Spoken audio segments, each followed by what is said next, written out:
하나님 주셔서 대단히 고맙습니다. 우리 성도님들에게 한번 묻겠습니다. 내가 예수를 잘 믿고 내가 신앙생활을 잘하고 있는데 누군가 나에게 너 예수 믿으면 가만두지 않을 거야. 너 교회에 가면 당장 잡아 감옥에 집어줄 거야. 아니면 죽여버린다 라고 위협과 협박을 한다면 여러분들은 어떻게 반응 또는 행동하실 수 있습니까? 누군가 나를 하여금 내가 예수 믿는 그것을 반대해서 나를 잡아오게 가두고 혹은 죽인다고 한다면 뭐라고 과연 우리가 반응을 할 것인가? 어쩌면 지금 이 일들이 세계 곳곳에서 일어나고 있어. 그쪽에는 뭐 말할 것도 없고 예수 예자만 꺼내고 바로 잡혀가고 혹은 재판받고 아니 재판 없이 그냥 노동교과서로 보내는 아니면 예수 믿는다고 하는 이 모습 때문에 전깃줄에 꽁꽁 묶여서 휘발유를 뿌리고 그냥 불질러버리는 일들이 지금도 세계 곳곳에서 일어나고 있어요. 에이, 목사님 그런 일이 설마? 아니에요. 지금 일어나고 있어요. 인도네시아 같은 나라에서도 비일비재하게 일어나요. 예수 믿는다고 하는 그거 이유 때문에 묶여서 그냥 나무덤 위에 던져져서 그냥 불태워지는 일들이 지금도 일어나고 있습니다. 이런 일들이 오늘 본문에 기록되어진 그 당시에도 여기저기서 일어났습니다. 나를 숭배하지 아니하고 예수를 숭배한다. 와 잡아들여지고 그리고 죽임을 당하기도 하고 이제는 먼 땅 섬에 유배당하는 일들이 너무너무 많이 있었습니다. 이런 일들을 당하는 그때에 오늘 말씀에 기록되어져 있는 이 모습처럼 요한계시록은 그 예수 믿는다고 하는 그것 때문에 반모라고 하는 섬에 유배되어져서 그곳에서 소아시아의 7교회를 향해서 편지를 쓴 것이 요한계시록의 모습입니다. 그리고 오늘 본문의 말씀입니다. 나를 숭배해야지 어떻게 예수를 믿느냐라고 그런 황제 숭배 강요 속에서 많은 그리스도인들이 박해를 받고 또는 고통을 당하고 죽임을 당하고 옥에 갇히는 일들이 너무너무 많이 있었던 겁니다. 바로 요한도 그런 일을 당했고 반모라고 하는 섬에 유배되었습니다. 제가 한 오래전에 한 20년 전에 이 반모라고 하는 섬을 갔어요. 제가 언젠가 설교하면서 여기 조그만 배 타고 갔다고 하는 것이 바로 그 섬. 근데 그 섬은 거진 돌이 많아요. 바위가 여기저기 있습니다. 그런데 요한이 유배되어졌던 곳에 이제는 예배당이 자그마한 예배당이 하나가 이제 세워져 있는데 그곳을 이렇게 들여다보니까 나타난 모습 가운데 보여지는 것 가운데 가장 이제는 두드러진 것이 뭐냐면 바위가 움푹 파여진 자리가 있어요. 그 자리가 어떤 자리였느냐면 요한이 무릎을 꿇고 하나님 앞에 기도했던 기도의 자리. 얼마나 오랜 시간, 오랜 속에서 그곳에서 기도했으면 저렇게 바위가 이제는 움푹파인 만큼 그런 기도의 자리였다는 것을 성경을 읽다가 보면 이 요한계시록에는 7교회가 등장을 합니다. 에베소, 서머나, 버가모, 두아디라, 사대, 그리고 빌라델비아, 라오디게아라고 하는 7교회가 여기저기 흩어져 있습니다. 그런데 이 예를 들어서 에베소라고 하는 교회로 이제는 찾아가 봤더니 와 멋있어. 이야 이렇게 멋있는 예배당이 있어? 아무것도 없어. 교회의 흔적은 전혀 찾아볼 수 없고 다 무너져 버렸어요. 하나 알 수 있는 것은 편말 하나입니다. 이곳이 에베소 교회의 자리였다고 하는 편말 외에는 아무것도 없어요. 소아시아의 7교회에 편지했던 요한의 편지 속에서 7교회 가운데에 칭찬을 들은 교회는 2교회밖에 없습니다. 왜? 이 많은 교회에 그리고 많은 성도들이 그 당시에도 예수 믿는 많은 사람들이 있었는데 왜 칭찬을 받지 못하고 책망을 받게 되었느냐? 거기에는 이유가 있었습니다. 제가 말씀드린 것처럼 황제 숭배함이 이제는 아주 강력하게 강요당할 때였습니다. 그리고 예수 믿는다고 하는 이유 때문에 붙들려가고 옥에 가고 심지어는 죽음에 처하는 그러한 일들이 있었기에 교회가 흔들리게 되어졌습니다. 그래서 이제는 하나님을 온전히 믿는 것이 아니라 이제는 눈치 봐가면서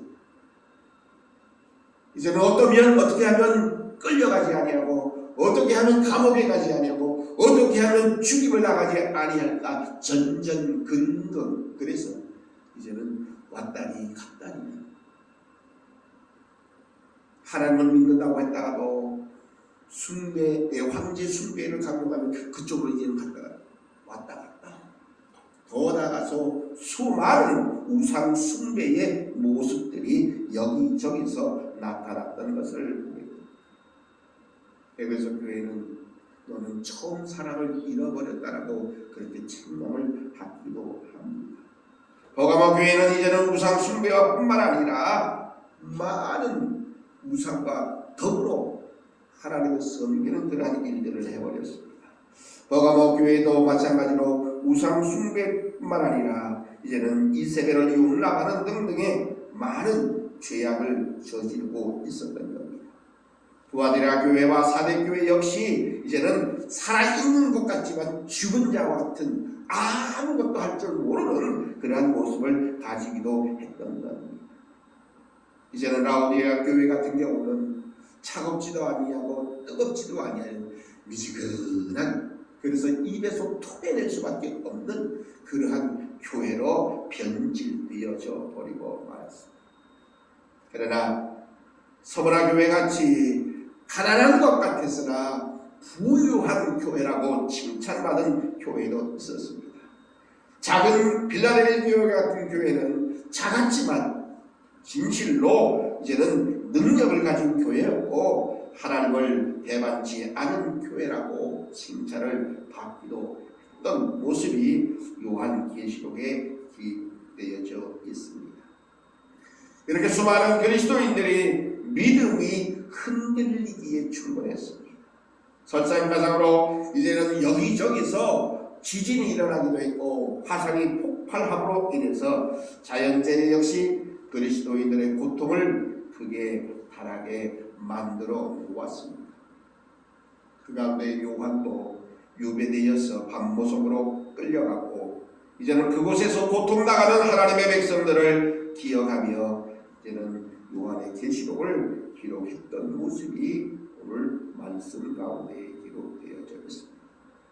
이렇게 힘들고 어려운 상황 속에서 요한은 하나님의 백성들에게 무엇을 전해야 할 수 있었을까? 바로 요한계시록은 이러한 백성들을 위한 위로와 권면의 메시지를 담고 있습니다. 오늘 본문은 요한계시록의 이제는 결론이기도 하고 끝부분입니다. 혹시 우리 성도님들 가운데에 이 요한계시록 21장을 어디서 많이 들었어? 어디서 제일 많이 들은 것 같아요? 네? 듣기는 읽기는 읽었는데, 아니 또 목사님이 설교할 때 듣기는 들은 것 같은데 어디서?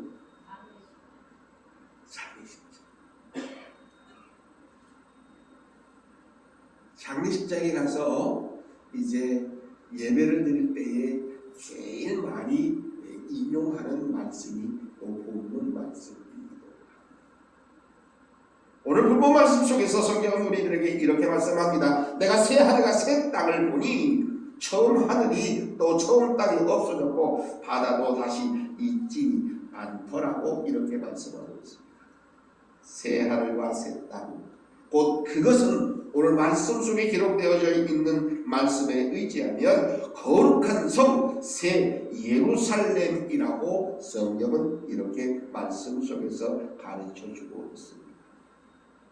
정말로 암담한 세월, 암담한 그러한 현실 속에서 앞은 보이지 않았지만 그 오늘의 절망을 뒤엎고 새롭게 임하는 새 하늘과 새 땅을 고대하는 그 날, 바로 거룩한 성 예루살렘, 새 예루살렘 그 성에 들어갈 준비를 하라고 말씀하고 있습니다.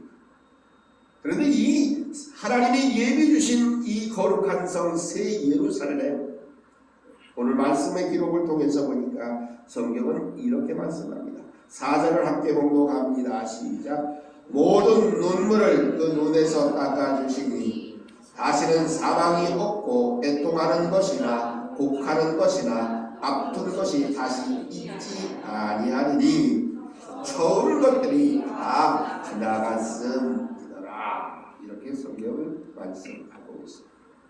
하나님께서 예비 주신 거룩한 성 새 예루살렘은 오늘 말씀 그대로를 보면 눈물을 그 눈에서 이제는 닦아주시는 그러한 위로의 나라라고 말씀할 수 있습니다.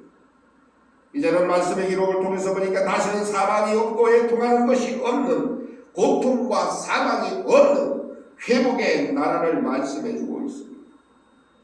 더 나아가서 목마른 자들에게 모든 것들을 허락해 주시는 은혜의 나라임을 말씀합니다. 그래서 요한은 이 나라를 거룩한 성 새 예루살렘이라고 2절에 그렇게 말씀 속에서 가르쳐주고 있습니다. 오늘 현실의 예루살렘, 이스라엘의 예루살렘과는 전혀 차원이 다른 그러한 경신의 날들이 일어날 것을 뜻하고 있습니다. 황제의 폭력과 또한 공포에 벗어나서 하나님의 평화와 사랑으로 다스림을 받을 그날을 생각하면서 성도들은 오늘도 그 모든 문제와 어려움을 극복해낼 힘과 위로를 얻게 만들기 위해서 오늘 요한은 이렇게 소아시아의 7교회에 편지하고 있음을 보게 됩니다. 자, 그런데 여기서 정말로 중요한 사실을 우리는 한 가지 기록해야 할 것입니다.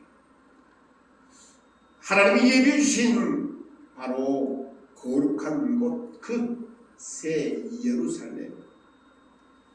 아, 나도 들어갈 수 있고 너도 들어갈 수 있는 곳이 아니라 누구든지 아무나 그 성, 거룩한 성 새 예루살렘에 들어갈 수 있지 않다고 하는 겁니다.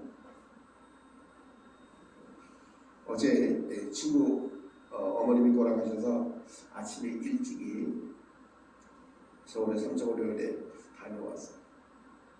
그런데 그 큰 병원에 가긴 갔는데, 문상을 갔는데 아무런 준비가 안 되어 있어요. 그래서 2시간 반 기다리다가 이제 준비되어서 조문을 하게 되었습니다. 그리고 잠깐 동안 말씀을 전한 것이 바로 오늘 이 본문의 말씀입니다. 하나님께서 우리 하나님의 사람들, 하나님의 백성들을 위로하시고 그들에게 힘주시기 위해서 오늘 새 예루살렘을 허락해 주셨음을, 그곳에 들어갔음을 말씀 속에서 전하고 위로를 드렸습니다.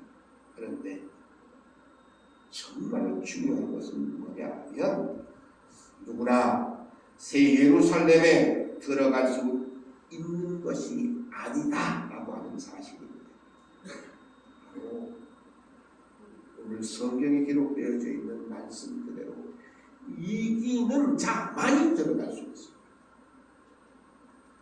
뒤집어 얘기하면 이기지 못한 자, 지는 자는 들어갈 수 없다고 성경이 우리들에게 말씀하고 있습니다. 그러면 이기는 자만 들어갈 수 있는데 이기는 자가 어떤 자인가? 성경은 우리들에게 말씀합니다. 바로 끝까지 믿음을 지킨 자입니다. 예수 믿다가 중간에 포기해버리고 중간에 하나님을 버리고 예수님을 잃어버린 자가 아닙니다. 그러한 자는 하나님이 만들어주신 새 예루살렘에 결단코 들어갈 수 없다는 사실, 끝까지 믿음을 지킨 자만이 하나님께서 예비해 주신 거룩한 성 새 예루살렘에 들어갈 수 있게 된다고 말씀합니다. 바로 그것에서 눈물을 닦아주시고 사방도 없고 애통하는 것, 곡하는 것이, 다시 아픈 것이 있지 아니한 영원한 하나님이 우리를 위해서 예비해 주신 새 예루살렘에 들어갈 수 있다는 것입니다. 많은 그리스도인들이 때로는 눈에 보이는 현실만을 바라보고 실망하고 절망하고 포기하고 낙심하고 주저앉아버립니다.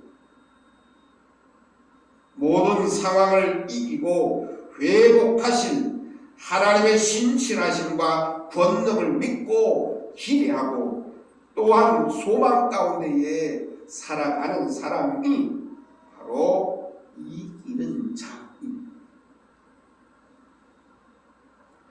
우리 삶의 모습 속에서 황제의 폭군이 그러한 폭력과 억압과 많은 고난을 당한다 할지라도 나는 죽으면 죽었지, 끝까지 예수 그리스도를 나의 구주로 믿고 살겠다고 하는, 또 살아가는 우리가 되어져야 한다는 것입니다. 그러한 사람이 하나님께서 예비해 주신 거룩한 성 새 예루살렘에 들어갈 수 있음을 우리는 반드시 기억해야 할 것입니다. 하나님은 시대를 초월하여 모든 성도가 이기는 자로 살아가기를 간절히 원하십니다. 그래서 설교 제목이 바로 이것입니다. 이기는 자로 살아가요.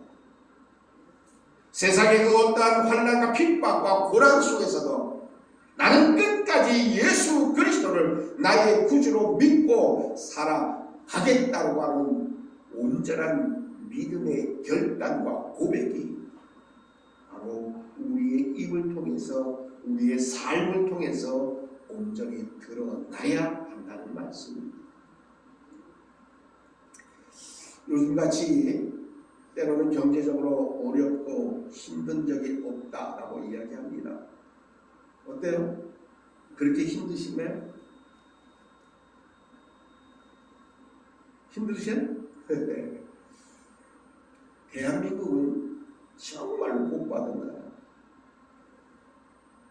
대한민국은 정말로 하나님의 은혜를 입은 나라입니다.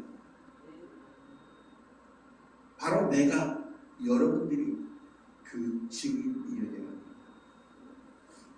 지난 주간에 중국에서 저희 제자 한 분이 한국에 나왔어요. 지금 인천에 계시는데 전화가 왔어요. 목사님, 네. 죄송하지만 그러면서 이야기를 시작하는데 뭔 이야기를 했느냐 하면 목사님 쌀 좀 보내주실 수 있어요? 쌀 좀 보내달라. 어디로? 이 동네로. 제가 올 한해 지금 현재 5톤이 지금 들어갔습니다. 그래도 또 전화가 왔어요. 목사님 쌀 좀 보내주실 수 있어요?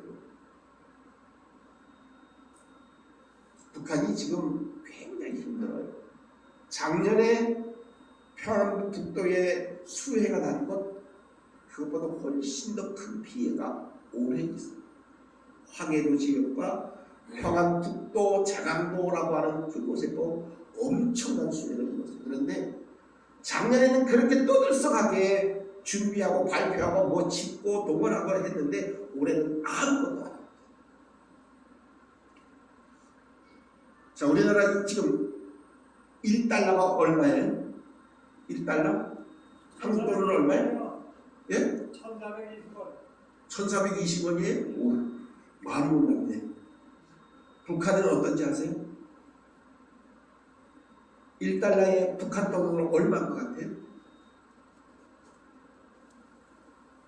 1달러에 북한 돈으로 43,000원. 무슨 얘기인지 아세요? 우리는 1,400원 정도 오면 1달러를 살 수 있어요. 그런데 북한은 43,000원 가져야 1달러를 살 수 있어요. 그 정도로 지금 돈 가치가 완전히 바닥났어요. 북한 사람들이 그만한 쌀을 살 만한 돈이 있어야 되는데 쌀을 살 만한 돈이 없어요. 지금 이때쯤이면 쌀이 지금 우리는 새쌀이 나오기 시작했죠. 그러면 쌀값이 이렇게 내려가야 되는데 지금 북한은 쌀값이 이렇게 역으로 올라가고 있어요. 쌀이 나올 이때인데 왜 그럴까? 돈도 없지만 쌀도 없다는 얘기예요. 얼마나 고통스러우면 저에게 또다시 전화해서 목사님 죄송하지만 목사님 미안하지만 쌀 좀 보내주실 수 있어요? 그래서 여기저기 박박 긁어다가 또 1톤 보냈어요.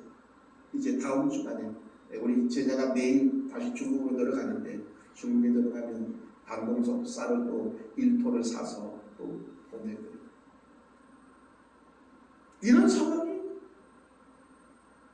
저에게만 오는 것이 아니라 탈북자가 우리나라에 32,000명 정도 되는데 그 32,000명의 가정들 가진 사람마다 죽게 됐으니까 쌀 좀 보내달라고 쌀 좀 보내달라고 계속해서 많은 연락들이 지금 오고 있어요. 그만큼 힘들어요. 이런 상황이 육신적으로도 이런 어려움이 닥치는데 영적으로도 정신적으로도 많은 어려움 속에서 하나님은 우리들에게 또한 말씀 속에서 가르쳐줍니다. 어떤 상황 속에서도 이기는 자여야 하나님께서 예비해 주신 새 예루살렘에 반드시 들어갈 수 있게 된다는 말씀입니다. 우리는 날마다 하나님을 더욱더 의지할 뿐만 아니라 하나님을 믿고 진정한 이기는 자의 삶을 살아갈 때에 진정한 하나님의 자녀가 될 수 있고 그 하나님의 자녀는 하나님께서 예비해 주신 새 예루살렘에 들어갈 수 있게 된다고 말씀하고 있습니다. 오늘 말씀 가운데 5절은 이렇게 말씀합니다. 보좌에 앉으신 이가 이르시되 보라 내가 만물을 새롭게 하노라 하시고 또 이르시되 이 말은 또한 신실하고 참되니 기록하라 하시고 또 나에게 말씀하시기를 이루었도다. 나는 알파와 오메가요 처음과 마지막이라. 내가 생명수 샘물을 목마른 자들에게 값없이 주리니. 그러면서 7절에 이렇게 말씀합니다. 함께합니다. 시작. 이기는 자는 이것들을 상속으로 받으리라. 나는 그의 하나님이 되고 그는 내 아들이 되리라. 상속자들은 하나님의 사람들에게 이 모든 것들을 상속해 주신다는 겁니다. 바로 상속받는 자는 어떤 자냐? 이기는 자라는 겁니다. 이기는 자는 어떤 자냐? 끝까지 예수를 믿고 끝까지 신앙을 지키는 자라고 말씀하고 있는 겁니다. 반면에 8절에는 그렇지 못한 자들에게 이렇게 또한 말씀합니다. 그러나 두려워하는 자들, 믿지 아니하는 자들, 흉악한 자들, 살인자들, 음행하는 자들, 점술가들, 우상 숭배하는 자들, 거짓말하는 모든 자들은 불과 유황으로 타는 못에 던져지니 이것이 둘째 사망이라 말씀합니다. 사랑하는 성도 여러분, 진실로 원하는 이기는 자의 삶을 살아감을 통해서 하나님이 우리를 위해서 예비해 주신 새 예루살렘, 하나님의 거룩한 성에 들어가 영원한 하나님의 은혜와 축복 가운데 살아가시는 우리 모든 하나님의 백성들, 하나님의 자녀들, 이기는 자가 되시기를 주님의 이름으로 축복합니다. 하나님 감사합니다. 사랑하심에